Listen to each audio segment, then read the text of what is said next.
तो उत्तर प्रदेश में राजनीतिक पार्टियों पर चुनावी रंग चढ़ चुका है और सभी छोटी बड़ी पार्टियां यूपी विधानसभा चुनाव 2022 की तैयारियों में जुट गई हैं। इसी बीच आम आदमी पार्टी ने भी बड़े स्तर पर राजनीतिक कार्यक्रमों का ऐलान किया है। बताया जा रहा है कि यूपी में आम आदमी पार्टी 14 सितंबर को अयोध्या में हजारों कार्यकर्ताओं के साथ तिरंगा यात्रा निकालेगी। राज्यसभा सदस्य संजय सिंह और दिल्ली के डिप्टी सीएम मनीष सिसोदिया 14 सितंबर को अयोध्या राम मंदिर में रामलला और हनुमानगढ़ी में दर्शन और पूजा अर्चना के बाद तिरंगा यात्रा में शामिल होंगे। इसी के साथ 1 अक्टूबर से यूपी में आम आदमी पार्टी चाणक्य विचार सम्मेलन करेगी। बता दें कि लोगों को अपनी तरफ खींचने के लिए सभी राजनीतिक पार्टियां अलग अलग तरह के सम्मेलन कर रही हैं। समाजवादी पार्टी, बहुजन समाज पार्टी और भारतीय जनता पार्टी के ऐसे तमाम कार्यक्रम जारी हैं। यूपी में बीजेपी प्रबुद्ध सम्मेलन, समाजवादी पार्टी पिछड़ा वर्ग सम्मेलन, शिक्षक सम्मेलन आदि करके जनता को रिझाने की कोशिश में है। वहीं आम आदमी पार्टी की ओर से दी गई जानकारी के मुताबिक यूपी में रिटायर्ड आईएएस हरिशंकर पांडे उनके चाणक्य विचार सम्मेलन की अगुवाई करेंगे। बता दें कि पहले अटकलें थीं कि आम आदमी पार्टी किसी अन्य पार्टी से गठबंधन करके यूपी चुनाव लड़ सकती है, लेकिन पिछले हफ्ते आम आदमी पार्टी के यूपी प्रभारी संजय सिंह ने इन अटकलों पर विराम लगा दिया था। बता दें कि यूपी में आम आदमी पार्टी सभी सीटों पर अकेले चुनाव लड़ सकती है और 31 अगस्त को आम आदमी पार्टी के यूपी प्रभारी और राज्यसभा सांसद संजय सिंह ने कहा था कि यूपी विधानसभा चुनाव में आप अपने बलबूते 403 सीटों पर चुनाव लड़ेगी। साथ ही यह भी दावा किया था कि अगले 15 दिनों में सभी सीटों पर उम्मीदवारों के नाम तय कर लिए जाएंगे। ऐसे में सवाल उठता है कि क्या दिल्ली में सफलता के नया आयाम गढ़कर आई आम आदमी पार्टी यूपी में सफल हो पाएगी? क्या जातिगत राजनीति की बहुलता वाले राज्य में आपकी फ्री वाली पॉलिटिक्स परवान चढ़ पाएगी? वहीं सवाल यह भी कि आम आदमी पार्टी का सीएम कैंडिडेट कौन होगा और बीजेपी कैसे करेगी आपकी फ्री वाली पॉलिटिक्स का मुकाबला? खबरनामा में कुछ ऐसे ही सुरक्षित सवालों के साथ बीजेपी और आम आदमी पार्टी के नेता से करेंगे आज की डिबेट।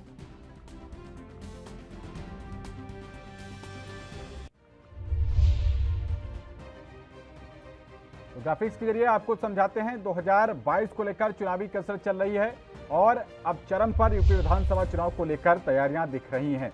चुनावी रंग में सभी राजनीतिक पार्टियां जो हैं वो सराबोर दिख रही हैं। सभी अपने अपने तरीके से जनता को रिझाने की कोशिश कर रही हैं, वोटर्स को साधने के लिए सम्मेलन कर रही हैं। तमाम पार्टियां, कोई ब्राह्मण सम्मेलन कर रहा है, कोई क्षत्रिय सम्मेलन कर रहा है, कोई प्रबुद्ध सम्मेलन कर रहा है और बसपा, सपा, भाजपा के बाद अब यूपी में आम आदमी पार्टी ने भी कमर कस दी है, दस्तक दे दी है। तो आम आदमी पार्टी ने क्या तैयारी की है? 14 सितंबर से रामनगरी अयोध्या से आम आदमी पार्टी शंखनाद करने जा रही है। 14 सितंबर से रामनगरी अयोध्या से आपके इस चुनावी मिशन का औपचारिक तरीके से आगाज हो जाएगा और तिरंगा रैली से राष्ट्रवाद की अलख जगाएगी आम आदमी पार्टी। तो राष्ट्रवाद के मुद्दे को लेकर अब बीजेपी के ऊपर हमलावर हो सकती है। साथ ही आम आदमी पार्टी के यूपी प्रभारी संजय सिंह ने इस बात की घोषणा की थी। 14 सितंबर से रामनगरी अयोध्या से तिरंगा यात्रा का शुभारंभ होगा और साथ ही ये कहा गया है कि अपने बलबूते पर सभी 403 विधानसभा सीटों पर आम आदमी पार्टी चुनाव लड़ेगी। 1 अक्टूबर से आम आदमी पार्टी चाणक्य विचार सम्मेलन करने जा रही है और चाणक्य विचार सम्मेलन, इसमें भी ऐसा लग रहा है कि ब्राह्मण वर्ग को खास तौर पर इसमें टारगेट किया जाएगा। रिटायर्ड आईएएस हरिशंकर पांडे इस सम्मेलन की अगुवाई करेंगे।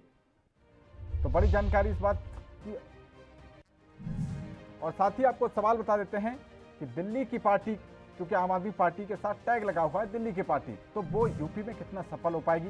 साथ ही एक और सवाल ये कि जातिगत राजनीति वाले सूबे में आम आदमी पार्टी की राह कितनी आसान रहेगी, क्योंकि यूपी तो आखिरकार चुनाव जो है वो जातिगत समीकरणों का रहता है। यूपी में आम आदमी पार्टी का सीएम कैंडिडेट कौन होगा, इसको लेकर अभी पार्टी की तरफ से कोई साफ राय नहीं आ पाई है।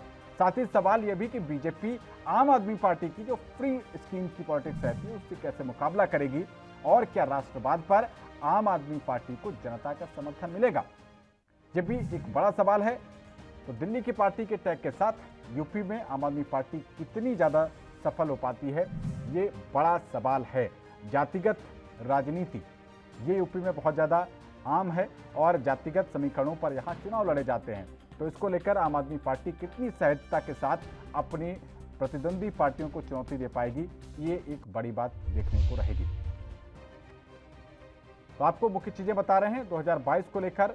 अब विधानसभा चुनाव की तैयारियां हैं वो चरम पर पहुंचती जा रही हैं। सभी राजनीतिक पार्टियां चुनावी रंग में सराबोर हैं। सभी ने अपनी अपनी रणनीतियों को जमीन पर उतारना शुरू कर दिया है और इसी के मद्देनजर आम आदमी पार्टी भी अब वोटर्स को साधने के लिए सम्मेलन की योजना बनाई है। सभी पार्टियां, बसपा, सपा, भाजपा, कांग्रेस, सभी पार्टियां जो हैं वो अपनी तैयारियों में जातिगत सम्मेलन कर रही हैं। जाति और वर्ग के लोगों को उसमें विशेष रूप से टारगेट किया जा रहा है। कोई पिछड़ा सम्मेलन कर रहा है, कोई प्रबुद्ध सम्मेलन कर रहा है और इसी के मद्देनजर अब 14 सितंबर से रामनगरी अयोध्या से आम आदमी पार्टी शंखनाद करने जा रही है। 14 सितंबर से तिरंगा रैली आम आदमी पार्टी निकालेगी और तिरंगा रैली के माध्यम से राष्ट्रवाद की अलख जगाएगी। राष्ट्रवाद के मुद्दे पर क्योंकि पार्टी इन पावर बीजेपी है तो सभी का मुकाबला बीजेपी से ही होना है। अब ऐसे में आम आदमी पार्टी के यूपी प्रभारी हैं संजय सिंह, राज्यसभा सांसद हैं, उन्होंने घोषणा की थी कि अपने बलबूते पर ही सभी 403 सीटों पर आम आदमी पार्टी चुनाव लड़ेगी। और जब कोई भी पार्टी इंडिपेंडेंटली अपने ही बूते पर चुनाव लड़ती है, किसी से गठबंधन नहीं करती, तो उसके लिए राह और भी ज़्यादा कठिन हो जाती है। इसी के मद्देनजर 1 अक्टूबर से आम आदमी पार्टी चाणक्य विचार सम्मेलन, ये इन्होंने अपने कार्यक्रम को नाम दिया है, वो भी आयोजित करना शुरू कर देगी। तो आम आदमी पार्टी की चुनौती कितनी ज़्यादा मिलने वाली है, बीजेपी को चुनौती मिलने वाली है या फिर आम आदमी पार्टी के ऊपर जो टैग लगा है कि वो दिल्ली वाली पार्टी और फ्री वाली पॉलिटिक्स करती है, इन सब जो मुद्दे रहेंगे वो यूपी चुनाव में काफ़ी ज़्यादा अहम रहेंगे। तो 2022 के चुनाव को लेकर तमाम सियासी पार्टियों में रस्साकसी देखी जा रही है और इसी के साथ अब इस कड़ी में आम आदमी पार्टी का नाम भी जुड़ गया है। 14 सितंबर से आम आदमी पार्टी रामनगरी अयोध्या से अपने चुनावी मिशन का आधिकारिक रूप से जो है आगाज करेगी और तिरंगा यात्रा निकालकर एक तरीके से बीजेपी को बड़ी चुनौती देगी। इससे पहले भी मनीष सिसोदिया ने आगरा में तिरंगा रैली निकाली थी और बताया जा रहा है कि इसके बाद नोएडा में एक बड़ी तिरंगा रैली निकालकर बीजेपी के ऊपर निशाना साधा गया है, क्योंकि बीजेपी के राष्ट्रवाद को आम आदमी पार्टी अब चुनौती देती हुई दिखाई दे रही है। दिल्ली में भी तमाम फैसलों पर को लेकर आम आदमी पार्टी ने अपने तेवर साफ तौर पर जाहिर कर दिए और जब दिल्ली में चुनाव हुआ था उस समय भी जो भक्ति, धर्म और राष्ट्रवाद को लेकर बीजेपी की रणनीति रहती है, उस पर अरविंद केजरीवाल ने अच्छी तरीके से हमला किया था। खुद को हनुमान भक्त बताते हुए उन्होंने न सिर्फ दिल्ली में चुनाव जीता बल्कि बहुत ही मजबूती के साथ प्रचंड बहुमत जो उनको उससे पहले चुनाव में मिला था उसको उन्होंने बरकरार रखा। अब इसके बाद उनकी निगाहें तमाम अन्य राज्यों पर हैं। इसमें उत्तराखंड के साथ साथ यूपी भी आता है और यूपी में अकेले 403 विधानसभा सीटों पर संजय सिंह ने यह घोषणा की है कि आम आदमी पार्टी चुनाव लड़ेगी। 14 सितंबर से इसी बाबत तिरंगा रैली का आगाज हो रहा है और इसके साथ ही 1 अक्टूबर से आम आदमी पार्टी चाणक्य विचार सम्मेलन शुरू करने जा रही है।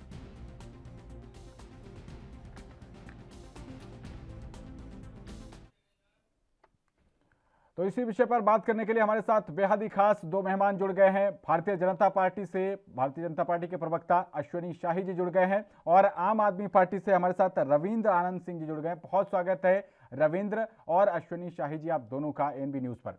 सबसे पहले आपसे ही शुरुआत करते हैं। रविंद्र जी, आप हिंदुत्व और राष्ट्रवाद के मुद्दे पर बीजेपी को चुनौती देते हुए नजर आ रहे हैं, लेकिन यूपी की जो परिस्थितियां हैं वो थोड़ी अलग हैं। आपके ऊपर टैग लगा है कि आप दिल्ली की पार्टी हैं, फ्री वाली पॉलिटिक्स आपने अच्छी तरीके से उसको जनता के बीच ले जाकर सफलता पाई है वहां पर 2 बार अपनी सरकार बनाने में, लेकिन यूपी तो जातिगत समीकरणों वाला जो है राज्य कहा जाता है। यहां आपकी राह कितनी आसान रहने वाली है? देखिए, ऐसा है, जहां तक आपने कहा कि दिल्ली की पार्टी है आम आदमी पार्टी, तो आप मुझे बताएं बीजेपी कहाँ की पार्टी है, कांग्रेस कहाँ की पार्टी है? सभी दल दिल्ली से संचालित होते हैं और दिल्ली में हमारी भी मुख्यालय दिल्ली में, इसमें कोई गलत बात तो है नहीं। दूसरी बात जो आपने समीकरण वाली कही, तो देखिए समीकरण विधानसभा अनुसार तय होते हैं, ना कि पूरे प्रदेश लेवल पे। जब विधानसभा अनुसार हमारे प्रत्याशी चुनाव में जाएंगे तो पता लगेगा कि समीकरण क्या है, किसके क्या समीकरण है, किसके जाति समीकरण क्या है। और रही बात राष्ट्रीयता की, हिंदुत्व की, तो हिंदुत्व या राष्ट्रीयता बीजेपी ने कोई पेटेंट नहीं करा रखा है। वो हम भी भारतवासी हैं, हम भी भारत में रहते हैं और हम सच्चे देशभक्त हैं।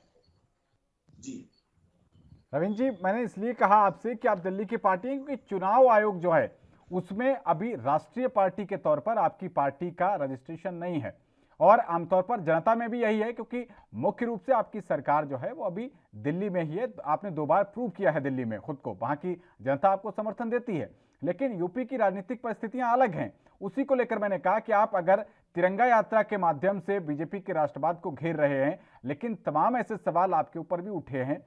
जैसे अभी हाल ही में कोरोना की जब लहर आई, तो कोरोना की दूसरी लहर में अकेले दिल्ली में करीब जो आईएमए ने लिस्ट दी उसके अकॉर्डिंग 100 डॉक्टरों की मौत हुई। लेकिन अरविंद केजरीवाल ने अपने ट्विटर पर जो फोटो लगाई वो एक मुस्लिम समुदाय से जुड़े हुए एक व्यक्ति के को 1 करोड़ रुपए का चेक देते हुए लगाई। तो जब इन सब चीजों को आप प्रैक्टिस करते हो, तब आप राष्ट्रवाद के मुद्दे पर बीजेपी जैसी पार्टी को कैसे घेर पाएंगे? तक आपने ये जो जिनकी डेथ हुई थी डॉक्टर्स की, तो मैं आपको बता दूं कि 13 डॉक्टर्स को एक साथ 1-1 करोड़ रुपया दिल्ली सरकार द्वारा दिया गया और सबके घर जाकर के अरविंद केजरीवाल जी ने चेक दिए, सबके परिवार को सांत्वना दी। लेकिन ये बीजेपी का आईटी सेल था कि जिसने सिर्फ मुस्लिम की फोटो निकाल करके और वीडियो निकाल करके पूरे अपने व्हाट्सएप ग्रुप्स में, अपने फेसबुक ग्रुप में, ट्विटर्स में और सब जगह चलाई। लेकिन हमने 13 डॉक्टर्स जो शहीद हुए थे, हम तो शहीद कहेंगे, शहीद हुए थे, उनको सबको 1-1 करोड़ रुपया दिया गया और सब जिसमें एक मुस्लिम थे। तो देखिए, ये जो मुस्लिम और हिंदू की जो राजनीति बीजेपी कर रही है ना, ये जो जिस प्रकार का जहर बोने का काम कर रही है, ये इसी को काटना है। जो जैसा बोएगा उसको वही काटना होगा। देखिए, हमारी नजर में डॉक्टर एक डॉक्टर है, वो सरदार भी हो सकता है, ईसाई भी हो सकता है, मुस्लिम भी हो सकता है और हिंदू भी हो सकता है। तो हम तो उसको ऐसे समझते हैं। बीजेपी उसको कैसे लेती है वो बीजेपी जाने, लेकिन हमारा ये साफ कहना है, हमारे लिए वो एक डॉक्टर है और अगर हमने कोई घोषणा की है तो उसको भी मिलनी चाहिए। ठीक है, तो रविंद्र आनंद सिंह जी, आप ये कहना चाहते हैं कि अरविंद केजरीवाल का ट्विटर अकाउंट जो है वो बीजेपी वाले ऑपरेट करते हैं, क्योंकि उनके ट्विटर अकाउंट पर तो एक ही डॉक्टर का फोटो फिलहाल था। हो सकता है बाद में उन्होंने और अपलोड कर दिया हो। और मैंने जो अभी रिसर्च की उसमें जो लिस्ट देखी, आप 13 लोगों की बात कर रहे थे, सेकेंड जो वेव आई है उसमें जो आपने कहा कि 100 डॉक्टर शहीद हुए हैं, उसमें एक ही डॉक्टर का नाम था। इत्तेफाक से हो सकता है कि वो मुस्लिम रहे हों। खैर, आपके पास वापस लौटेंगे। अश्विनी शाही जी, क्या जिस तरीके से दिल्ली की सत्ता में आपको ये रोके पड़े हैं, क्या लगता है कि अब इनका जो पदार्पण है यूपी में हो रहा है, कुछ चिंता बढ़ेगी? क्योंकि कहा तो ये जा रहा है कि आपका ही वोट काटेंगे आके ये। उसका सवाल तब उठता है जब ये चुनाव में आए। लोकतंत्र है, लोकतंत्र में चुनाव किसी को भी लड़ने का अधिकार है। पूरा भारत देश एक है। भारत गणराज्य में आम आदमी पार्टी अगर आती है चुनाव लड़ने, तो उसका एक हम लोग तहे दिल से स्वागत करेंगे, क्योंकि वो भी एक राजनीतिक दल है और बाकी राजनीतिक दलों की तरह वो भी चुनाव में हमारे सामने आएगी और लड़ेगी। जितने लोग लड़ रहे हैं सब हमसे लड़ रहे हैं। ये कोई ऐसी बात नहीं है कि वो हमारा नुकसान करेंगे। सब लोग अपना काम दिखाएंगे, सब लोग अपने कामों को लेकर जाएंगे। दिल्ली में जो आम आदमी पार्टी ने ख्याली पुलाव जनता के सामने पेश किया था, जितने इन्होंने डिग्री कॉलेजेस खोल दिए शिक्षा में, इन्होंने 4-5 चीजों का एक वो फ्री का वो किया था ना, शिक्षा, स्वास्थ्य, बिजली और पानी। ये चारों फ्री बांटने का शिक्षा में जो इन लोगों ने आमूलचूल परिवर्तन किया वो दिखता है। कितने कॉलेजों के मतलब लोग अभी भरे पड़े हैं सोशल मीडिया पे कि इन्होंने कितने डिग्री कॉलेज खोले कि नहीं खोले, क्या किया।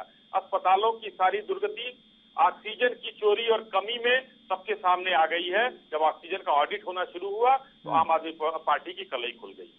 उसके बाद पानी का बिल और बिजली, आज तक 2014 के बाद से घोषणा करते आ रहे हैं माननीय केजरीवाल जी, ये टोटी का पानी खोलिए तो आरओ का पानी मिलेगा, और आज तक वो 18 महीने बाद ही पानी दे रहे हैं। मेरे पास उसके प्रत्यक्ष प्रमाण है। कहीं शुद्ध पानी नहीं है दिल्ली में पीने के लिए। तो ये सब जो घोषणाएं वहां पर की जनता झेल रही है, दिल्ली और उत्तर प्रदेश का कनेक्शन बहुत दूर का नहीं है। तो उत्तर प्रदेश वाले दिल्ली से रूबरू हैं, तो वहां के लोगों को जो चीजें मिल रही हैं वो झूठ यहाँ नहीं चलने वाला है। वो झूठ यहाँ पर नहीं चलेगा और जनता इनको सिरे से नकारेगी। ये आए, इनका स्वागत है। चुनाव लड़ने अच्छा है कि हमको एक साथी और मिलेगा चुनाव लड़ने के लिए, ये बहुत अच्छी चीज है। लोकतंत्र इससे और मजबूत होगा। अश्विनी शाही जी, अयोध्या से शुरुआत कर रहे हैं वो?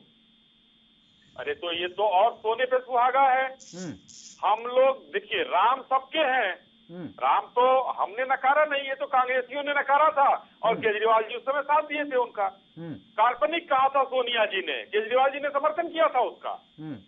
राम सेतु काल्पनिक, राम जी काल्पनिक। 2019 के चुनाव जब हुए थे, कपिल सिब्बल जी गए थे वहां सुप्रीम कोर्ट में कि अभी राम मंदिर का फैसला ना आए, केजरीवाल जी ने समर्थन किया था उसका। तो इतनी चीजों को जब इन लोगों ने किया है और आज अंततः राम की शरण में जाना है, जाए, रामलला और खुश होंगे कि एक हमारा जो नहीं चाहता था वो भक्त हमारे पास आया। शायद इनका भी कल्याण हो, कुछ इनको भी एक आध एंट्री मिल जाए पूरे प्रदेश में, तो ये अच्छी चीज है। रामलला की शरण में जाना हम स्वागत करते हैं इनका। ठीक है रविंद्र जी, रामनगरी अयोध्या से शुरुआत कर रहे हैं आप, बहुत अच्छी बात है और तमाम सनातन प्रेमियों को अच्छा लगेगा। लेकिन आपने बहुत बड़े आरोप वहां पर ये लगाए थे कि जो राम मंदिर बनाने के लिए जमीन का अधिग्रहण हो रहा है उसमें बहुत ज़्यादा गड़बड़ झाला हो रहा है, घोटाला हो रहा है, पैसों का खेल हो रहा है उसमें। लेकिन अभी एक बहुत बड़ा अभियान चला था जिसमें सब लोगों ने अपनी अपनी क्षमता के अनुसार उसमें अपनी एक तरीके से आप चंदा उसको मान लें या जो भी मान लें, वो दिया गया। आम आदमी पार्टी की तरफ से कुछ चंदा पहुंचा क्या? देखिए, इस पर हमारा साफ कहना, हमने पहले भी कहा है कि जो ये चंदा इकट्ठा हुआ है उसमें बहुत सारे ऐसे फर्जी संस्थाएं थी जिन्होंने पैसा इकट्ठा करके और लोगों का पैसा जी कार्यकर्ता घर घर जाकर के पैसा इकट्ठा कर रहे थे और बीजेपी के कार्यकर्ताओं ने बल्कि मैं तो कहूंगा वार्ड नहीं बूथ स्तर पर पैसा इकट्ठा किया। तो वो पैसा कहाँ गया, इतना पैसा कहाँ गया? क्योंकि जो ऑडिट भी हुआ उसमें भी आपने देखा होगा कि पूरा पैसा पहुंच नहीं पाया। तो इससे ये साफ होता है कि बीजेपी वालों ने गड़बड़ की है, पैसा, चंदे का पैसा खाया है, पहली बात। दूसरी बात हम यहाँ कह देना चाहते हैं कि जैसे शाही जी अभी कह रहे थे कि अगर हमने दिल्ली में काम नहीं किया, रविंद्र जी आप दूसरी चीज से तो भाग गए, रविंद्र जी दूसरी चीज से भाग गए। आप रामनगरी से राम का आशीर्वाद लेके, राम का नाम लेके अगर यूपी में चुनावी अभियान, अपना चुनावी बिगुल फूंक रहे हैं तो वहां पर एक मंदिर बन रहा था, कुछ दान दक्षिणा भी कर दिए होते। देखिए, दान दक्षिणा पार्टी की ओर से तो कोई आधिकारिक तौर से नहीं दी गई होगी या नहीं दी जा सकती, लेकिन हमारे सभी कार्यकर्ताओं ने, बल्कि मैंने स्वयं भी, क्योंकि जो भी लोग घर पे आए उनको हमने यथासंभव जो भी हम दे सकते थे हम सबने दिया है। कोई राम इनके नहीं है, ना राम मंदिर की व्यक्तिगत तरीके से संजय सिंह जी सिर्फ आरोप लगाने के लिए हैं, ऐसे कागज हिला हिला के ऐसे दिखाए थे उन्होंने, और उसके बाद मतलब जो है क्या हुआ उसमें, ये कागज आपने जब दिल्ली चुनाव हुआ था उस समय शीला दीक्षित के खिलाफ भी ऐसे ही आपने कागज दिखाए थे, लेकिन उसके बाद कुछ नहीं हुआ। देखिए, चंदे जो इन्होंने इकट्ठा किया है उसमें घोटाला हुआ है, हमने उस समय भी कहा था और हम आज भी कह रहे हैं, जितना पैसा इकट्ठा हुआ है उसका आधा भी पैसा वहां तक नहीं पहुंचा। इनके कार्यकर्ता, इनके नेता, कौन लोग उसको खा गए, ये खुद ही आत्ममंथन करें, क्योंकि ये इसका जवाब इनसे ले लेंगे कि उसमें गड़बड़ झाला कितना हुआ, कितना घोटाला हुआ। लेकिन ये भी तो पता चले कि राम मंदिर के सहारे, भगवान राम के सहारे अगर आप अपनी सियासी चुनावी नैया पार करना चाहते हैं तो उनके लिए कुछ समर्पण भी करेंगे या सिर्फ आरोप ही लगाएंगे? देखिए, हम तो पहले दिन से कह रहे हैं, जिस दिन राम मंदिर बना, अगर आप पर्सनली मेरी फेसबुक आईडी खोलेंगे तो मैंने उस दिन लड्डू बांटे, पूरी अपने क्षेत्र में मैंने लड्डू बांटे, लोगों के साथ मिलकर कार्यक्रम किया, क्योंकि राम तो सबके हैं और राम ये कौन होते हैं तय करने वाले कि उस मंदिर में कौन जाएगा, उस मंदिर में कौन चंदा देगा या उस मंदिर को कैसे बनेगा। ये तो भगवान राम का मंदिर है और ये हिंदुओं की आस्था है। हजारों लाखों कार्यकर्ता आम आदमी पार्टी के हिंदू हैं और मैं समझता हूँ कि इस प्रकार की चीजों को फैलाना ये बीजेपी के पुराने एजेंडों में रहा है। ठीक है। और इसी तरह की चीजें करके दंगे कराना, इनके बहुत सारे ऐसे इन्होंने समितियां सी बना रखी हैं, जो मैं नाम लूंगा तो अभी इनको बुरा लगेगा, जैसे हिंदू युवा वाहिनी इन्होंने बना रखी है, तो उसका काम सिर्फ दंगे और फसाद कराना है। तो देखिए, हम रविंद्र जी बड़ा आरोप लगा रहे हैं, मानते हैं। रविंद्र जी, हमने तो ये सुना था कि वो क्या ताहिर हुसैन करके कोई नाम था जो दिल्ली में दंगे हुए थे, बीजेपी का कोई रसीद कटाई थी उसने, क्यों? अश्विनी साई जी बीजेपी की पर्ची कटवाया था क्या वो? अब ये तो यही लोग बताएंगे, क्योंकि आरोप लगाने वाली पार्टी है, आम आदमी पार्टी आरोप लगाने वाली पार्टी ये है। तो कह रहे हैं कि बीजेपी की पर्ची नहीं कटाई थी उसने। जी जानते हैं नाम ये ताहिर हुसैन? ऐसा है, देखिए ऐसा है, हमारा साफ इस पर कहना है, सेंटर में सरकार इनकी है, पुलिस इनके पास है, उसको पकड़ें, उसको जेल में भेजें, जो भी दोषी हैं उनके खिलाफ सख्त से सख्त कार्रवाई हो। लेकिन बीजेपी कार्रवाई के नाम पर आम आदमी पार्टी की झोली में सब चीजें डाल देती है। रवीन जी, जब आप दंगे जैसे इतने संगीन आरोप लगाएंगे तो कम से कम खुद का चेहरा भी देखेंगे ना आईने में। आपकी पार्टी का पार्षद था सर वो, दिल्ली में आजादी के बाद सबसे बड़े दंगे हुए, और उस वक्त हुए जब अमेरिका जैसे देश का राष्ट्राध्यक्ष हमारे देश में था, इंटरनेशनल मीडिया कवरेज मिल रही थी, उस वक्त ऐसे दंगे हुए। तो हम तो इस बात को कह रहे हैं ना कि पुलिस आपकी है, सेंटर में सरकार आपकी है। पुलिस दिल्ली में हमारे पास जो ताकत है वो 1/3 ताकत है, सारी ताकत तो बीजेपी के पास है, तो उसको जेल में डाले।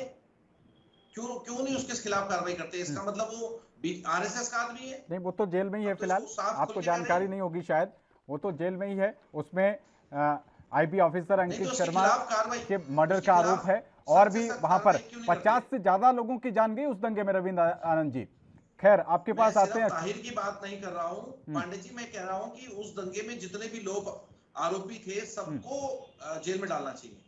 ठीक है अश्विनी शाही जी, आप कहते हैं कि एक पार्टी और आ रही है, वेलकम करते हैं हम आपका, लेकिन जब उनकी पार्टी के डिप्टी सीएम वो तिरंगा यात्रा निकालते हैं तो उन पर एफआईआर दर्ज कर दी जाती है। जब वो लखनऊ में आते हैं वहां के सरकारी स्कूलों की हालत देखने के लिए तो उनको जाने नहीं दिया जाता। ये तो लोकतंत्र नहीं है। एकदम सही सवाल है और ये अच्छी चीज है। मैं आपको इस पर बताना चाहूंगा कि जब भी ये लोग तिरंगा यात्रा निकालना चाहें या कहीं जाना चाहें, अगर संवैधानिक तरीके से, लोकतांत्रिक तरीके से जाएंगे तो हर जगह यही चीज समझ नहीं आती। जन आशीर्वाद यात्रा निकलती है, उसमें भी भीड़ होती है, उसमें भी कोरोना नियमों का कहीं पालन नहीं होता सर, वो ठीक है, लेकिन तिरंगा यात्रा में आपने कोरोना नियमों का हवाला देके डिप्टी सीएम पर आपने केस दर्ज कर दिया। ये तो दोहरा मापदंड हो गया ना सर? कोई दोहरा मापदंड नहीं है, और जो वहां के प्रशासन को बेहतर लगा होगा कि अगर किस तरीके से इन लोगों ने काम किया उस तरीके से उसके ऊपर मुकदमा दर्ज हुआ होगा। वो संवैधानिक मामला है, जिले का मामला है, उसमें सरकार का कोई लेना देना नहीं। आते हैं, मैं आता हूं कि अगर ये आते हैं, रामनगरी आते हैं, कोई यात्रा निकालते हैं, चुनाव लड़ते हैं, उसकी बात है। आम आदमी पार्टी का उत्तर प्रदेश में दिल्ली का झूठ मैं कह रहा था। आपने अभी एक सवाल पूछा और हमारे आपके प्रवक्ता उससे बचते हुए दिखे कि इन्होंने, आम आदमी पार्टी ने कितना चंदा दिया। चंदा देंगे नहीं, हिसाब चाहिए। चंदा नहीं बताया जाता मेरे भाई। आप कैसे हिंदू हैं? आप कैसे हिंदू हैं? कभी चंदा बताया जाता है? अरे जी बीच में नहीं बोला आपने प्रभु, दो ही लोग हैं हम लोग, आपस में कोई बात नहीं। थोड़ी देर बाद आपसे पूछ रहा हूँ, क्या हिंदू के ये संस्कार है कि हम चंदा बताएं अपने मुंह से? कितना चंदा हमने दिया? चलिए ठीक है, आप बताएं। ठीक है, आते रविंद्र जी आपके आपने टीका लगा रखा है। आते रविंद्र जी आपके पास। संस्कार है कि पूछे कि चंदा कहाँ गया? ये संस्कार है। अगर संस्कार आप सिखाना जानते हैं तो हम भी संस्कार बताना जानते हैं। या आप ये नहीं बताएंगे तो कोविड के समय। ठीक है रविंद्र जी, आते हैं, अपनी अपनी बारी पर अच्छा लगेगा। ये चीखम चिल्ली वाली डिबेट मेरा स्टाइल नहीं है, मैं इस तरीके से डिबेट नहीं करता। आप एक एक करके पूरा समय आपको मिलेगा और बराबर समय मिलेगा।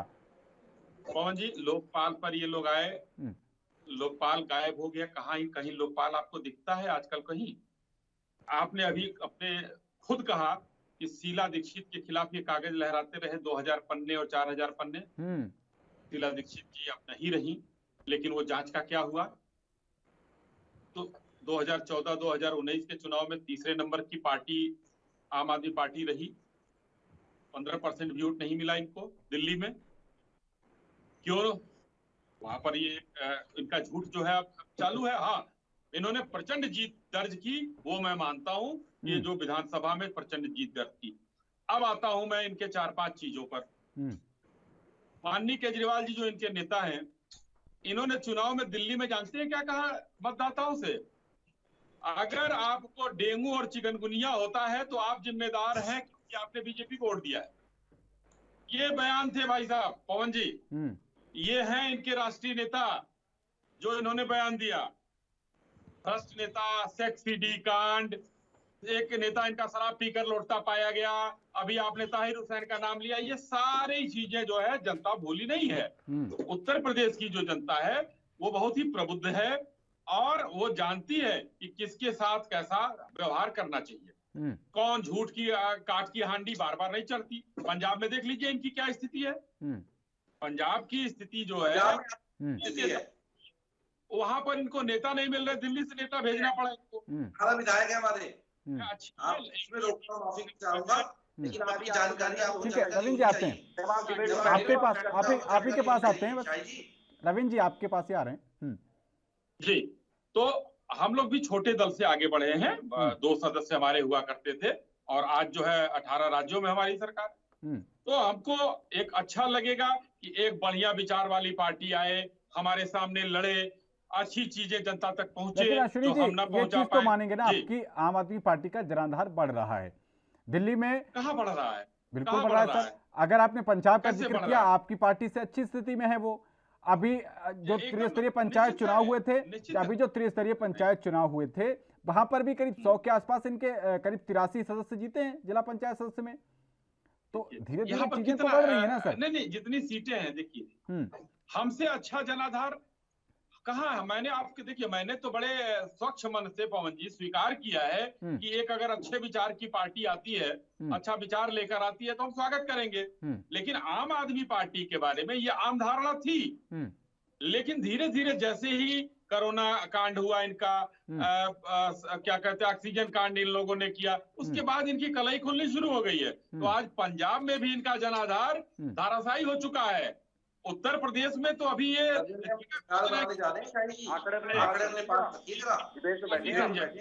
ठीक है। माननीय संजय सिंह सिर्फ अपनी अच्छाई कहीं नहीं बताते हैं, वो दूसरे की बुराई करने के बाद वहां पर सोचते हैं कि हमको यहाँ सम्मान मिलेगा। वो सम्मान नहीं मिलेगा उनको। अपने घर, ये उनका घर है, उत्तर प्रदेश उनका राज्य है, यहाँ पर वो सम्मान नहीं मिलेगा दूसरे की बुराई करें। क्योंकि यहाँ पर कर्मयोगी पहले से मौजूद हैं जो 24 घंटे में 18 घंटे काम करते हैं। उनका मुकाबला करना अभी किसी दल के बूते की बात नहीं है। आम आदमी पार्टी तो अभी शैशव काल में है। ठीक है रविंद्र जी, आपकी पार्टी के ऊपर तमाम आरोप लगते रहते हैं कि जहां आपकी पार्टी की सरकार अभी फिलहाल दिल्ली में ही है, लेकिन आप लोग जो बाकी के और संवैधानिक संस्थाएं हैं उनसे लड़ते रहते हैं आप। ठीक है, दिल्ली में तो चलो आप ठीक है कह देंगे कि हमारे पास बाकी सारी चीजें नहीं है, लेकिन जब आप यूपी जैसे बड़े राज्य में आते हैं, अभी कोरोना काल इतना बड़ा एक चुनौती और त्रासदी, क्या शब्द कहूँ मुझे समझ में नहीं आ रहा, क्योंकि बहुत ही ज्यादा हालात खराब रहे। यूपी के मुकाबले करीब 9 से 10 गुना कम आपकी वहां पर जनसंख्या आपके पास थी और आपने उसको सही से मैनेज नहीं कर पाया। ऑक्सीजन लाने के लिए सर क्रायोजेनिक टैंकर्स तक नहीं थे आपके पास, जहां पर अभी आप सत्ता में थे। आप यूपी जैसे इतने बड़े राज्य को संभालने के लिए जनता से कह रहे हैं, जनता आपको दे देगी इस तरीके से जनादेश? देखिए पांडे जी, ऐसा है कि इस बार कोविड में लोगों ने नदियों में लाशों को तैरते देखा है। किसी भी हाल में बीजेपी को वोट करने वाली नहीं है। शाही जी का मैं धन्यवाद करता हूं, इन्होंने मुझे कोविड की कुछ चीजें याद करा दी। कोविड में जो इन्होंने मोदी रसोई चलाई, उसके खाने के ऊपर मोदी की फोटो लगी हुई थी, बड़ी बड़ी मोदी जी की। वो क्या दर्शाता है? क्या आप जलालत का खाना खिलाना चाहते हैं? आप मुझे बताएं। दूसरी बात, जो नदियों में हर गांव में 50-50, 100-100 लाशें तैर रही थी, क्या आपको लगता है कि जनता आपको माफ कर पाएगी? आपने बात की है पंजाब की, मैं आपको पंजाब पर आपको जवाब दे दूं कि इस समय वर्तमान में हमारे 18 विधायक मौजूद हैं। बीजेपी की क्या स्थिति है वहां पर? वो मैंने बता दिया कि पंजाब में तो खैर आपसे वो पीछे हैं, मैंने बता दिया। लेकिन आपसे ये पूछा जा रहा है ना कि आप यूपी में आए हैं, इतना दिल्ली से तो बहुत करीब 8 से 9 गुना उत्तर प्रदेश बड़ा है जनसंख्या के हिसाब से देखा जाए तो। आपको उस छोटे राज्य को संभालने में इतनी सारी दिक्कतें आई, कम से कम वहां पर हेल्थ इंफ्रास्ट्रक्चर तो आपके हवाले है ना, वो आपने नहीं वहां पर सही से मैनेजमेंट कर पाया। ऑक्सीजन की किल्लत हुई तो ये बताया गया कि ऑक्सीजन लाने के लिए जहां पर ऑक्सीजन जनरेशन प्लांट थे, आपके पास सर क्रायोजेनिक टैंकर्स ही नहीं थे कि आप ऑक्सीजन वहां से ले आते। आप वो छोटा प्रदेश, छोटा केंद्र शासित प्रदेश, वो नहीं संभाल पाए जहां पर केंद्र का भी आपको बराबर सहयोग मिलता था। पूर्ण राज्य कैसे संभालेंगे? देखिए, दिल्ली में जो स्थिति है वो थिकली पॉपुलेटेड पॉपुलेशन है। वहां जितनी पॉपुलेशन दिल्ली में है क्षेत्रफल के अनुसार, उसका 1/4 भी यूपी में नहीं है। तो आप यहां से अंदाजा लगा सकते हैं। देखिए ऐसा है कि थिकली पॉपुलेटेड है दिल्ली की, आप जनसंख्या देख लीजिए, दिल्ली का क्षेत्रफल देख लीजिए और आप क्षेत्रफल यूपी का देखिए, तो आपको सब चीजें समझ में आ जाएंगी कि जब एक ही घर में 20 आदमी रहते हो या 25 आदमी रहते हो तो व्यवस्थाओं में थोड़ा समय लगता है। ठीक है रविंद्र जी, माफी के साथ आपको रोक रहा हूं, एक छोटे से ब्रेक के लिए रुक रहे हैं और ब्रेक के बाद चर्चा जारी रहेगी। बने रहिए एनबी न्यूज के साथ।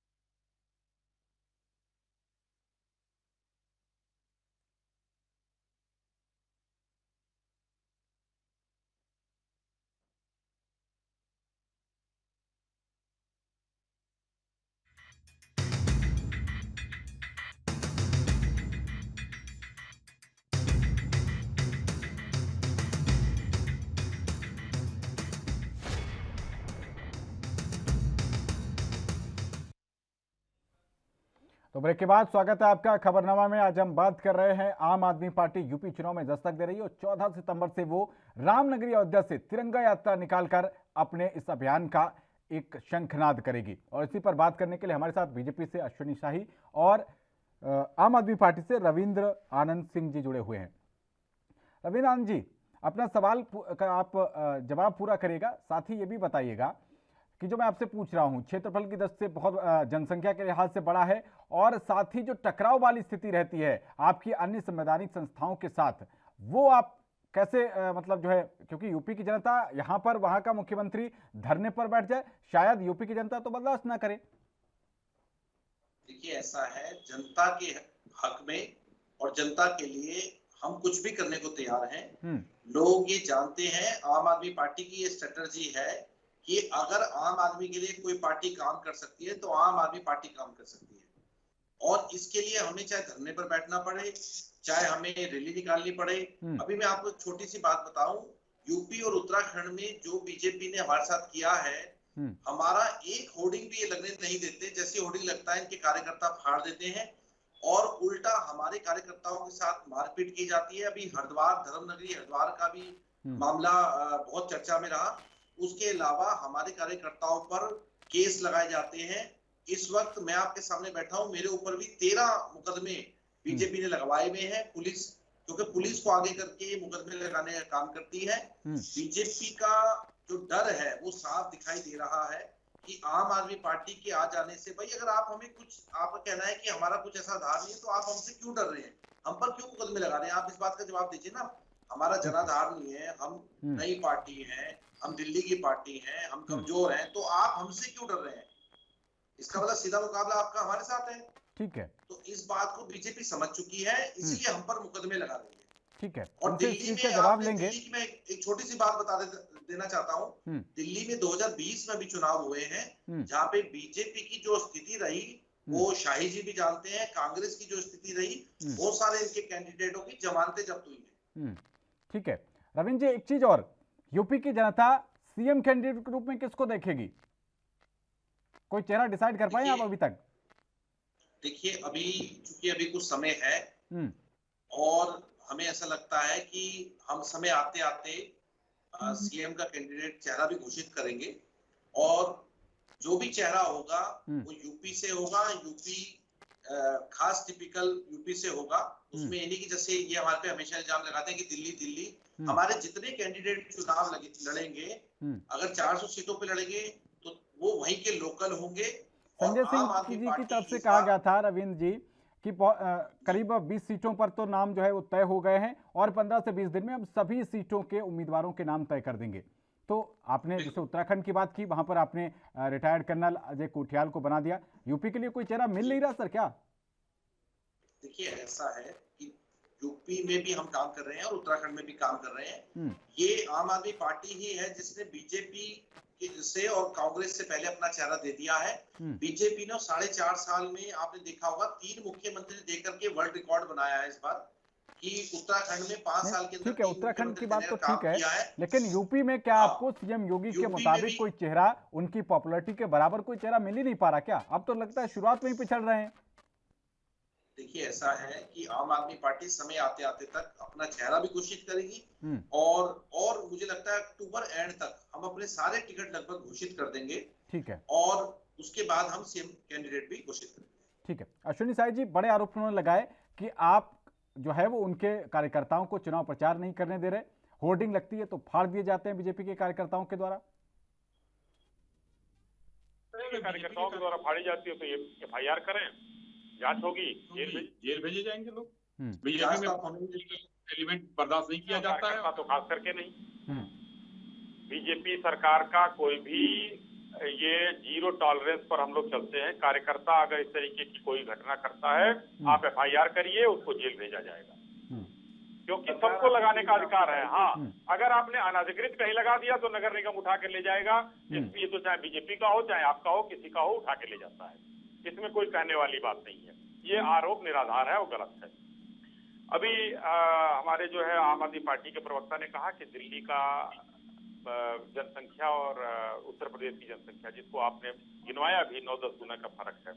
हम 23-24 करोड़ की जनसंख्या है और वहां पर 2 करोड़ की जनसंख्या है। आज वैक्सीनेशन 1 करोड़ 20 लाख हो गया है बस। और उत्तर प्रदेश में कितना हुआ है अब ये देखिए, 7.5 करोड़ से ऊपर हम लोग वैक्सीनेट कर चुके हैं लोगों को। और हम लक्ष्य रखते हैं 30 लाख वैक्सीनेशन का आज का लक्ष्य था। तो हम लोग का की तुलना जो है आम आदमी पार्टी दिल्ली से न करे, क्योंकि दिल्ली में जो आप करते हैं, देखिए मोहल्ला क्लिनिक खोला इन्होंने, आज मोहल्ला क्लिनिक का पता नहीं है कहीं। वहाँ गाय और भैंसों की फोटो आती है सोशल मीडिया पर कि गाय बैठी है, भैंस बैठी है। सर मेरा एक सवाल है आपसे, छोटा सा। अरविंद जी आऊंगा, अपनी बारी पे अच्छा लगता है। मैंने आपको अभी 5 मिनट पूरे दिए थे, आता हूँ। ठीक है, बिल्कुल, आप एक नहीं 2 सवाल पूछिएगा। पवन जी, उत्तर प्रदेश में माननीय कर्मयोगी आदित्यनाथ जी ने कोरोना काल में जो मेहनत किया, अभी इन्होंने कहा, मैं इस पर थोड़ा सा क्लियर कर दूं, आप सुन लीजिए जी। जो आपने लाशों की बात की, वो लाशों के बारे में एक यहाँ का प्रतिष्ठित अखबार, नाम लेना यहाँ उचित नहीं है, उसने उसकी पूरी सच्चाई दिखा दी है कि क्या था क्या नहीं था। हाँ, कुछ लाशें गंगा में पाई गई, उसके बारे में भी सबका वो आ गया कि वहां पर सरकार के द्वारा फिर आदमी लगाए गए दाह संस्कार करने के लिए। चूंकि गांवों में जो कोरोना फैला हुआ था, ये महामारी है, मैं आपको दोष नहीं दे रहा कि दिल्ली में हो गया और उत्तर प्रदेश में नहीं हुआ। लोग एक पहले से चला आ रहा है कि गंगा जी में प्रवाह भी करते हैं, जल प्रवाह भी करते हैं, लेकिन यहाँ पर लोगों ने गलत किया। देखिए, ये मानवता भी, ये हमको मानना पड़ेगा पवन जी कि हमारे अंदर की भी जो मनुष्य की मनुष्यता मर चुकी है, आदमी की मानवता मर चुकी है। कहीं आप जाइए गांव में, कोई अगर किसी की मृत्यु होती है तो लोग लकड़ी दे देते हैं, लेकिन उसके परिवार के लोग लाशें लेने अस्पताल में नहीं जा रहे थे। किस तरीके से जो है ये चीजें हुई हैं, वो उसमें कहने की, उसमें जाने की जरूरत नहीं है, क्योंकि वो मानवता से भरोसा उठना शुरू हो जाएगा। यहाँ राजनीतिक दलों की बात नहीं है, सरकारों की बात है। सरकारों ने जो बेहतर किया, करना चाहिए और किया। माननीय योगी आदित्यनाथ जी जैसे ही बीमारी से उठ के खड़े हुए, वो प्रदेश के कम से कम हर जिले में गए, किसको दवाई मिली कि नहीं। अचानक जो है जिले का दौरा करते थे, निरीक्षण करते थे और अगल बगल के गांव में चले जाते थे। आपको दवाई मिली नहीं मिली, आपको पैसे मिले नहीं मिले, राशन मिला नहीं मिला, ये सारी चीजें वो पूछते थे घरों में जाके। ऐसा कोई मुख्यमंत्री है आपके पास देश में? पूरे देश की मैं बात कर रहा हूँ। हमने आज सबके घरों में भारत सरकार की योजना, उज्ज्वला योजना सबके घरों में पहुंचाई। सड़कों का जाल हम यहाँ बिछा रहे हैं बेहतर। आज कल ही कहा है माननीय योगी आदित्यनाथ जी ने कि यहाँ पर जो है उत्तर प्रदेश सड़कों का जाल होगा। जितने एयरपोर्ट हमने बना दिए उत्तर प्रदेश में, कनेक्टिविटी कर दी। किसानों के लिए कम से कम 20 योजनाएं जो उत्तर प्रदेश सरकार की चलती हैं, उसका फायदा ये हुआ है पवन जी, मैं कहना चाहूंगा कि हमने एमएसपी पर सबसे ज्यादा खरीद की है। 55 लाख टन का हमारा लक्ष्य था और हमने 57 लाख टन हमारे किसान भाइयों ने हमको बेचा है। तो ये चीजें लॉ एंड ऑर्डर में आ जाइए। Law and order Uttar Pradesh से बेहतर कहीं नहीं है। आज अपराधी जो है यहाँ आने से डर रहे हैं और व्यापारी यहाँ आने के लिए मर रहे हैं कि जल्दी से जल्दी हम पहुंचे, उत्तर प्रदेश में अपना कारखाना लगाएं। शिक्षा की भी बात कर लीजिएगा, हम कितने आगे चले गए हैं। शिक्षा की भी बात कर लीजिएगा, क्योंकि मनीष सिसोदिया जी जब आए थे तो आपने अपने स्कूल उनको जाने नहीं दिया। क्या दिक्कत थी? वो भी देख रहे थे किस तरीके की इच्छा वहां पर शिक्षा चल रही है। और सबसे ज्यादा फोकस आम आदमी पार्टी का, अश्विनी साही जी, शिक्षा को लेकर ही है। हाँ हाँ, मनीष तो शिक्षा में मैं कह तो रहा हूं, बता दे कितने डिग्री कॉलेज वहां बनाए इन्होंने, जो अपने संकल्प पत्र घोषणा पत्र में इन्होंने कहा था। कितने डिग्री कॉलेज बनाए वो बता दे हमको नाम, कितने अस्पताल बनाए। अगर पिछली बार माननीय गृह मंत्री जी का हाथ नहीं होता तो दिल्ली की जनता भुगत रही होती। जब एकदम से स्थिति इनके कोरोना में बाहर हो गई काबू से, तो माननीय गृह मंत्री जी को जाना पड़ा। इनके अस्पतालों में जगह नहीं थी। भारत सरकार के जो अस्पताल थे, आपने अभी कहा भी कि भारत सरकार के सहयोग से इन्होंने काम किया, तो भारत सरकार को देशवासी होने के नाते जाना पड़ा और माननीय गृह मंत्री जी गए, उन्होंने अपना चार्ज अपने हाथ में लिया, तो दिल्ली वासी राहत की सांस। कहां बनाया इन्होंने स्कूल, कहां बनाया अस्पताल, बता दे। मैं बताता हूं, जो अस्पताल बनाया उन्होंने उद्घाटन तक नहीं हुआ उसका, बनाया ही नहीं, अभी बाउंड्री उसकी नहीं उठी है। कितने साल से सरकार में रही है। तो इसलिए ये सब कहना, हाँ हिंदुस्तान में जनता को ये दिखाना कि हम फ्री ये दे देंगे, फ्री वो दे देंगे, कहां से फ्री दे देंगे भाई, कितने दिन दे देंगे। अगर संसाधन आपके पास है, कितने दिन एक घर चलाने के लिए। लेकिन दिल्ली में तो दे रहे हैं, आपके दिल्ली में तो दे रहे हैं, फ्री बिजली भी दे रहे हैं, पानी भी दे रहे हैं, अब तो बस यात्रा भी फ्री कर दी महिलाओं के लिए। सीलिंग वालों से पूछिए क्या कर रहे हैं। अब मलिन बस्तियों का क्या हाल है, आवास इन्होंने कितना बनाया वो बता दे। ये फ्री बांटने से नहीं होता है, विकास भी तो करिए। ठीक है, बस फ्री हो गया, पानी फ्री हो गया, पानी का जो मीटर चलता है वहां जाकर देखिए किस हिसाब से चलता है। बिजली का मीटर, दिल्ली आप लोग हैं, आप पता कीजिए दिल्ली वालों से, जो बिजली का मीटर जो किस तरीके से चलता है, वहां के लोग बताते हैं क्या स्थिति। मीटर नहीं चला तभी बिल आता है। ठीक है, कितने पर आता है, वो स्लैब वाइज है इनका। कल ही कई बार खुली है। हमारे सांसद जो प्रदेश अध्यक्ष पहले थे माननीय मनोज तिवारी जी, उन्होंने घूम घूम के इनका बिजली का मीटर और पानी का मीटर दिखाया है। हटा दिया उनको। ठीक है, लेकिन बता दें आम आदमी पार्टी के ठीक है, लेकिन जनता ने आपकी सुनी नहीं, जनता ने आपकी दिल्ली की जनता ने सुनी नहीं, उनको दोबारा ही पूर्ण बहुमत के साथ बैठाया, प्रचंड बहुमत के साथ बैठाया। दिल्ली की जनता ने हमको सभी सीटें दी, लोकसभा की सभी सीटें दी हमको, लेकिन विधानसभा में नहीं दी। और अश्विनी साई जी, निगम पर भी आपका, वहां पर एमसीडी में भी आपकी पार्टी का ही जो है शासन है। अब तो अभी एमसीडी के उपचुनाव हुए थे, फिर भी आप कह रहे हैं कि उस पर भी आपका जीरो नहीं दिया। हाँ, एमसीडी में भी सर, मैं ये बता रहा हूँ, एमसीडी के भी उपचुनाव हुए थे, उसमें भी आपको एक भी सीट नहीं मिली। देखिए, मैं जनता की, हमको 7 सीटें, वहाँ 7 सीटें हैं ना लोकसभा में। लोकसभा में कितने % वोट मिले? आम आदमी पार्टी तीसरे नंबर की पार्टी। ठीक है, मुद्दे अलग हो जाते हैं। लोकसभा से आप थोड़ा, आपको डिफेंसिव होने का मौका मिल जाता है। खैर रविंद्र, नहीं, लेकिन आवास के बारे में जरूर पूछ लीजिएगा, कितने आवास बनवाए। ठीक है रविंद्र जी, आप अश्विनी जी के सवालों का जवाब दीजिएगा। साथ ही मेरा एक कॉम्प्लीमेंट्री सवाल ये है कि जिस समय कोरोना को लेकर फर्स्ट लॉकडाउन हुआ था, उस समय आपने इसी यूपी की जनता को अनाउंस कर करके बसों में भर भर के दिल्ली के कोने कोने से आपने आनंद विहार बस स्टैंड पर ले जाकर पटक दिया था कि वहां से बसें मिल रही हैं, आप लोग जाइए। आप लोगों ने उनके 3 महीने के लिए खाने तक का इंतजाम दिल्ली सरकार नहीं कर पाई थी, उन्हीं लोगों से अब आप किस मुंह से वोट मांगने के लिए जाएंगे? रविंद्र जी। जी, देखिए ऐसा है कि जो आप बात कर रहे हैं, देखिए जितनी हमने व्यवस्था प्रवासियों के लिए की, जो आज भी दिल्ली में जो यूपी के प्रवासी हैं उनकी संख्या हजारों लाखों में है, और वो ऐसे ही नहीं है। अगर उनको सही सुविधा नहीं मिलेगी, बिजली नहीं मिलेगा, पानी नहीं मिलेगा, तो वो हमारी सरकार को वोट क्यों करेंगे? दूसरी बात, जो शाही जी ने कहा कि हमने वहां कुछ नहीं किया, अरे भाई हमने वहां कुछ नहीं किया तो आपकी जमानत क्यों जब्त हो रही है? जमानतें तो हमारी जब्त होनी चाहिए। बीजेपी जैसी पार्टी, आपके अमित शाह जी घर घर जाकर के पर्चे बांट रहे हैं चुनाव के, और उस आपके कैंडिडेट की जमानत जब्त हो जाती है। तो इस पर आपको आत्ममंथन की जरूरत है कि जनता क्या चाहती है। जनता ने 2015 का काम आम आदमी पार्टी का देखा है, और 2020 में दोबारा सरकार बन के आई है। आपने दुनिया भर की चीजें कही कि लहर है, फलाना है, अलाना, आपकी लहर क्यों नहीं चली वहां पर? दूसरी बात, जो आपने और इल्जाम लगाए हैं पानी को लेकर के या सफाई को लेकर के, तो मैं ये बता देना चाहता हूं कि दिल्ली में जो एमसीडी है वो आपकी है, तो यहाँ पर भी विफलता आपकी है।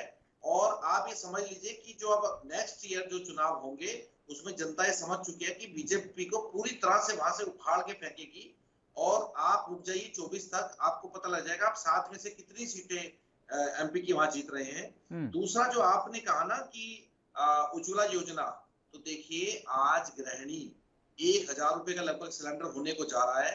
अगर आप किसी एक गृहिणी से बात करेंगे ना पांडे जी, तो वो बीजेपी सरकार को जितना कोस रही है सब उसकी जेब से निकाला गया। और 1000 रुपए का सिलेंडर, जब 450 का सिलेंडर था तब ये लोग सड़कों पे थे बीजेपी वाले, आज 1000 का सिलेंडर हो गया है, तो अब ये चुप क्यों है? और दूसरी बात जो उन्होंने कही कि बहुत अच्छी व्यवस्था है, पुलिस प्रशासन बहुत अच्छा है यूपी में, तो मैं आपको बता दूं आपकी सरकार अभी भी एनकाउंटर, जो आपने फर्जी एनकाउंटर कराए हैं उसके घेरे में है, उसकी भी जांचें चल रही है। भूलिए मत शाही जी, आपने जो फर्जी एनकाउंटर कराए हैं उसमें आप बचने वाले नहीं है बिल्कुल भी।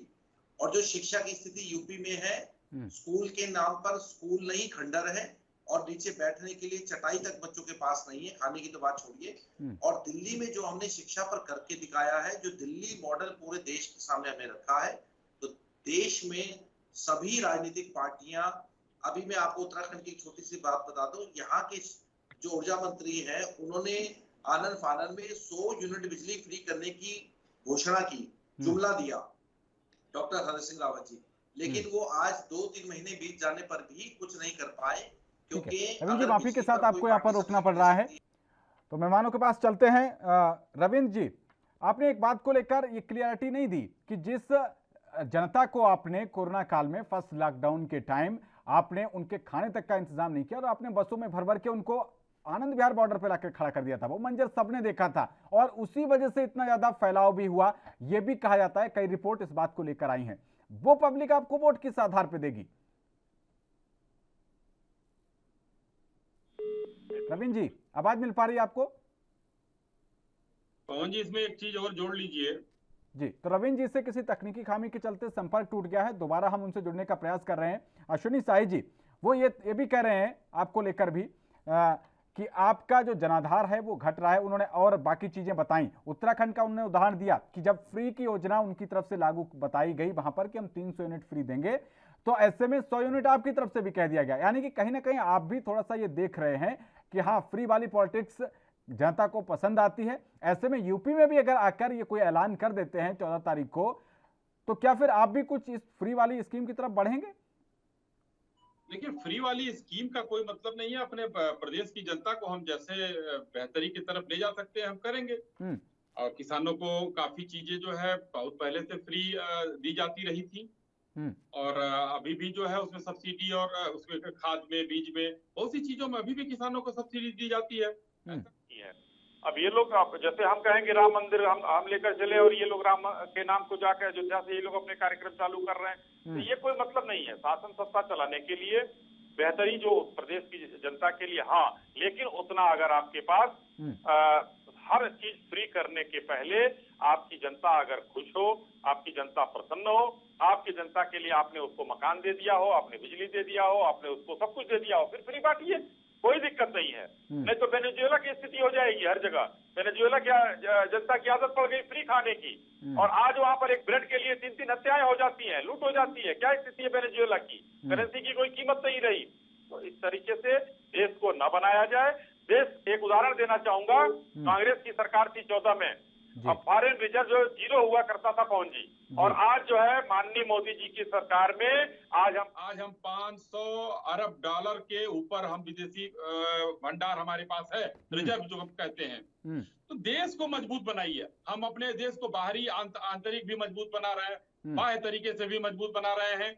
हम हर चीज, सेना को बेहतर बजट दे रहे हैं, पूरे देश की जो है चीजों को उठा रहे। आज देखिए, इस कोरोना काल में 100 साल में कभी कोई कोरोना नहीं आया था। लगातार देश ने,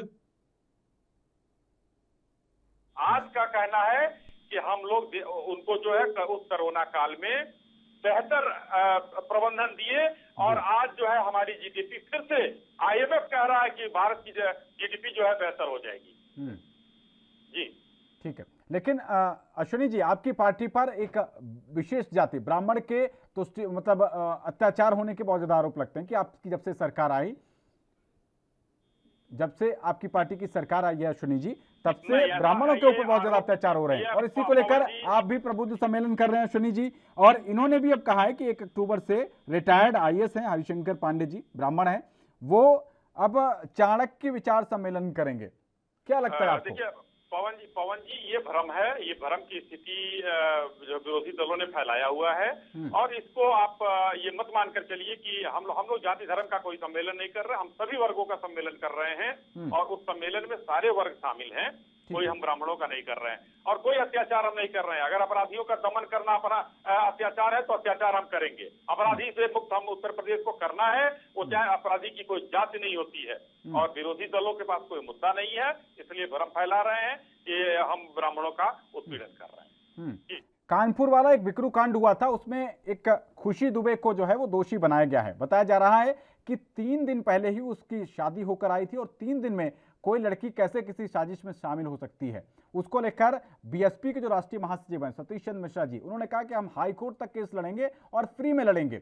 इसी को लेकर बयान ये बताया जा रहा है कि आपकी सरकार में उसके साथ नाफरमानी हो रही है, नाइंसाफी हो रही है। मिश्रा जी को देवेंद्र मिश्रा के बारे में भी सोचना चाहिए, संतोष शुक्ला के बारे में भी सोचना चाहिए। देवेंद्र मिश्रा जी जो सीओ थे और उस अपराधी ने उनको शहीद किया वहाँ, और संतोष शुक्ला एक ब्राह्मण नहीं थे जिनको थाने में घुसकर मारा गया। सतीश शुक्ला राजनीति करते हैं, अपने ब्राह्मण सम्मेलन करते हैं और पीछे जो है बैनर पर किसी ब्राह्मण महापुरुष का फोटो रहता है। ये देश और प्रदेश के जनता को धोखा देने का काम कर रहे हैं लोग। ये भ्रम, यही भ्रम है। इसी भ्रम को जो इंस्पेक्टर का परिवार नहीं है, वो संतोष शुक्ला का परिवार नहीं है, आज एक खुशी दुबे की बात करते हैं। उस इंस्पेक्टर के परिवार के बारे में कभी कहा उन्होंने जो शहीद हुआ? क्या वो ब्राह्मण नहीं था? मिश्रा ब्राह्मण नहीं होता है, शुक्ला ब्राह्मण नहीं होता है जी। अजीब विडंबना है इस देश की।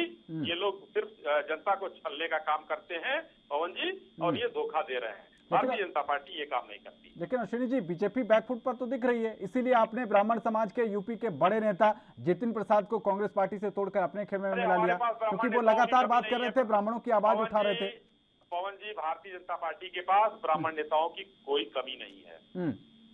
हाँ, अब इसी जात, इसी धर्म के लोगों से सारे राजनीतिक दल बनते हैं। हमारे वोटर यही है, हमारे नेता यही, तो हम तो आएंगे और जाएंगे।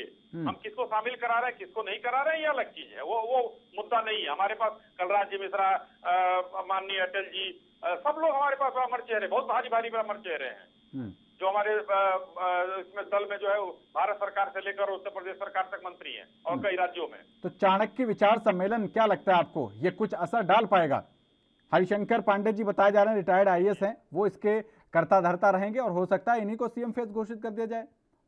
तो पहली बार इनका नाम सुना है। अब आईएएस थे तो अच्छा है, आएंगे कुछ अपना चाणक्य नीति लगाएंगे, देखा जाएगा आने वाले दिनों में। और चुनाव आगे ही है जी। ठीक है, चलिए, बहुत शुक्रिया अश्विनी शाही जी इस एनबी न्यूज से जुड़ने के लिए। तो लगातार अब यूपी में सियासत जो है वो चरम पर पहुंच रही है और इसी के बीच 14 तारीख से बताया जा रहा है, 14 सितंबर से अब आम आदमी पार्टी रामनगरी अयोध्या से अपनी तिरंगा रैली का आगाज कर रही है। और इसी के साथ अब जो है चाणक्य विचार सम्मेलन भी, हरिशंकर पांडे रिटायर्ड आईएएस बताए जा रहे हैं, उनके नेतृत्व में चाणक्य विचार सम्मेलन किया जाएगा और ब्राह्मण वर्ग को लुभाने की अपने पाले में लाने की कोशिश की जा रही है।